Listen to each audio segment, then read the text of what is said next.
All right, so this is station 7. This is the experiment I like to call elephant toothpaste. So I've already done a little bit of measuring, so I'm a little bit more ready to go for this one just because it's got a little bit more components to it.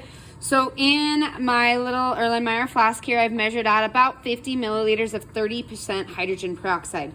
This brown bottle might look a little familiar to you guys. It's similar to the hydrogen peroxide that you guys see in your house. The formula is H2O2, and maybe you've put it on scrapes after you know, when you were little, you maybe wrecked your bike and scraped your knee. And then when you pour it on your scrapes, it bubbles up and you kind of blow on it because it stings, but it's there to clean your wound.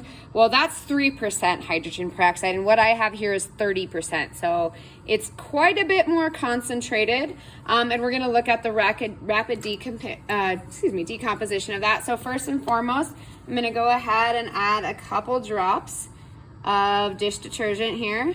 This kind of just helps trap the gas that's going to be produced. Okay, and then I'm going to gently mix that in. I don't want to froth it up too much. So again, when we break this hydrogen peroxide down, it's going to form its two gaseous components, which are water in the gaseous form, so water vapor, and oxygen gas. Okay, so now I have my soap mixed in. It's called elephant toothpaste because we can make it kind of fun.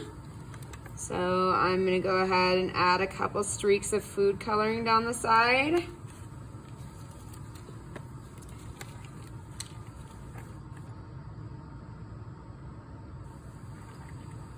And last but not least, this is a reaction where we just have one reactant, but we do need something to kind of make it go. You guys saw when we did water on this in the video. We're going to use a catalyst called potassium iodide. So I'm going to go ahead and set this in a box because it does make quite a mess. Go ahead and move you guys forward. The potassium iodide doesn't actually take part in the reaction, it just speeds up the chemical reaction. Okay, so I have about a little over 5 milliliters of this potassium iodide, and I'm going to go ahead and dump it in there and we'll see what happens.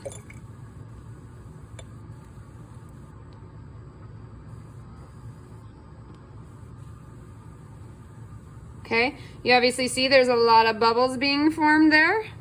What you guys can't see is there's steam and heat coming off of this. That steam is obviously the water vapor that you see being produced. And you guys can see how it kind of swells up to a substance that would be used to brush an elephant's teeth.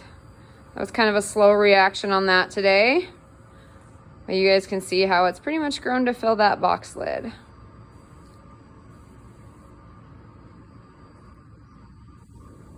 Okay, keep in mind that any color change you saw was definitely due to the food coloring we added. Okay, and again, it's kind of hard to see, but you guys might be able to notice some steam coming off the top.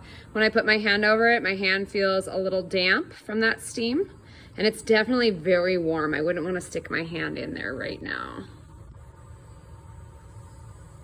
Okay, so again, this is station 7, what I like to call elephant toothpaste. Kind of gross looking.